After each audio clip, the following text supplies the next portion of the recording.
নমস্কার বন্ধুরা, রীতা কিচেন হাউসের পক্ষ থেকে জানাই স্বাগত। আশা করি আপনারা সবাই ভালো আছেন। চলে এসেছি প্রতিদিনকার মতন নতুন একটি রেসিপি নিয়ে। এখানে দেখতে পাচ্ছেন 4 পিস রয়েছে পাউরুটি। আজকে পাউরুটি দিয়ে একটি মিষ্টি রেসিপি আপনাদের কাছে শেয়ার করব।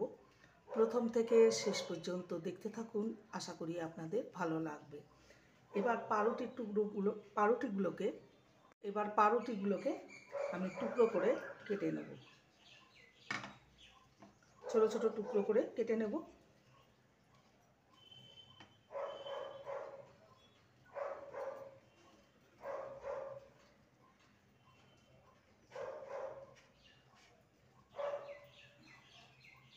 ছোট ছোট টুকরো করে কেটে নিয়েছি। এবার এটাকে আমি দুধ দিয়ে ভিজিয়ে রাখবো। এখানে প্রায় 1/3 কাপের মতো দুধ রয়েছে। এবার ঢাকা দিয়ে এটাকে 10 মিনিট রেস্টে রেখে দেবো। 5 থেকে 7 মিনিট হয়ে গেছে রেস্টে রেখেছিলাম। এবার এটাকে একদম মেখে নিতে হবে। এবার হাত দিয়ে মেখে নেব। সোপ করে নিয়েছে দুধ দেওয়ার ফলে।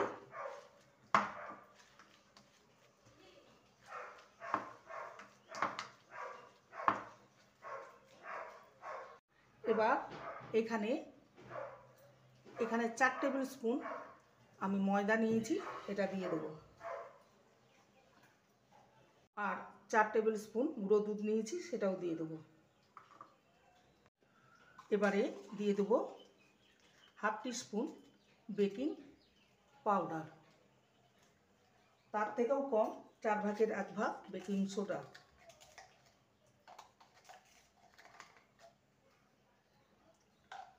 সমস্ত উপকরণ ভালো করে মেখে নেব।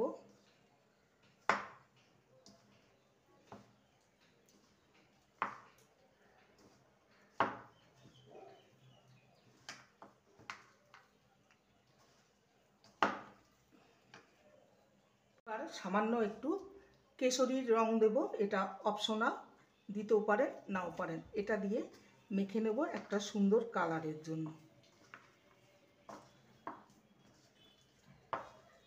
একটা চ্যাটচ্যাটে ডো হবে। ভালো করে মেখে নিতে হবে। এটা মাখা হয়ে গেছে, একটা চ্যাটচ্যাটে ডো। এবার এটাকে 5 মিনিট রেস্টে রেখে দেবো। ফেরত আসছি 5 মিনিট পর। এখানে 1/3 কাপ চিনি নিয়েছি আর 2টো এলাচ নিয়েছি, মুখটাকে ফাটিয়ে দিয়েছি। এবার চিনির শিরা তৈরি করে নেব। 1/3 কাপের জন্য এখানে আমি প্রায় 2 কাপের মতো জল দেব। এবার গ্যাসটা অন করে নিই। গ্যাসটা অন করে নেব। হালকা একটা চিটচিটে চিনির শিরা তৈরি হবে, একদম ভারী হবে না, ঘন হবে না, কেন কি এটা তাহলে আর মিষ্টির মধ্যে ঢুকবে না।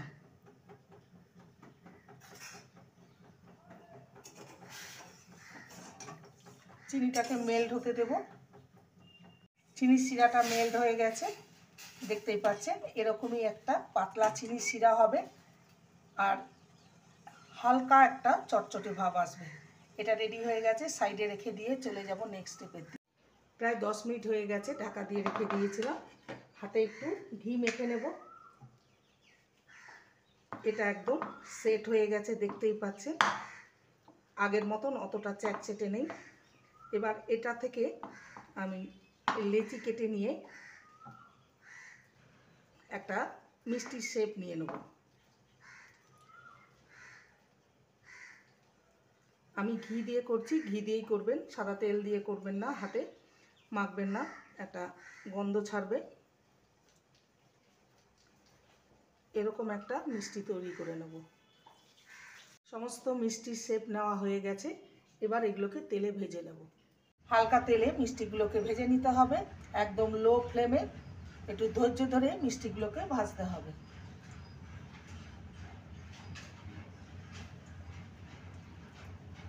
একসঙ্গে বেশি দেওয়া যাবে না। এবার মিষ্টিগুলোকে একটু হাতে করে নাড়িয়ে দেব।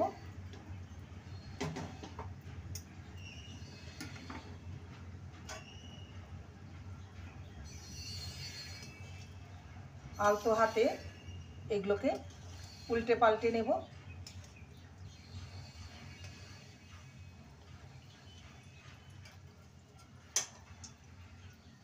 মিষ্টিগুলো ভাজা হয়ে গেছে, দেখতে পাচ্ছেন কেমন ফুলে গেছে। এগুলোকে একটি পাত্রে তুলে নেব, বাকিগুলো ঠিক একইভাবে ভেজে নেব, তারপর একসঙ্গে সবগুলো চিনির রসে দিয়ে দেব। দেখতেই পাচ্ছেন কেমন ফুলে গেছে।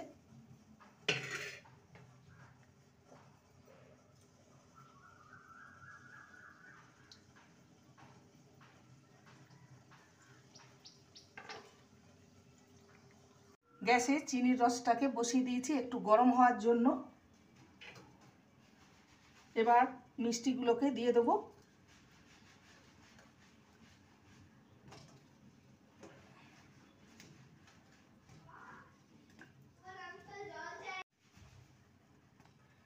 এবার এগুলোকে আধ ঘন্টা চিনির রসে ডুবিয়ে রাখবো।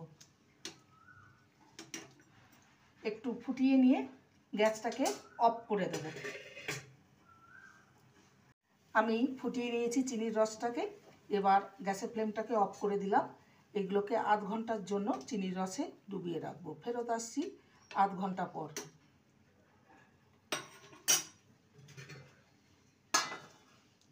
মিষ্টিগুলো কেমন ফুলে ডবল হয়ে গেছে দেখতেই পাচ্ছেন। এবার এই মিষ্টিগুলোকে আমি একটি পাত্রে সার্ভ করে নেব। মিষ্টিগুলোকে আমি একটি পাত্রে সার্ভ করে নিয়েছি। এবারে এর উপরে একটু সামান্য গুঁড়ো দুধ ছড়িয়ে দেবো, দেখতে ভালো লাগবে।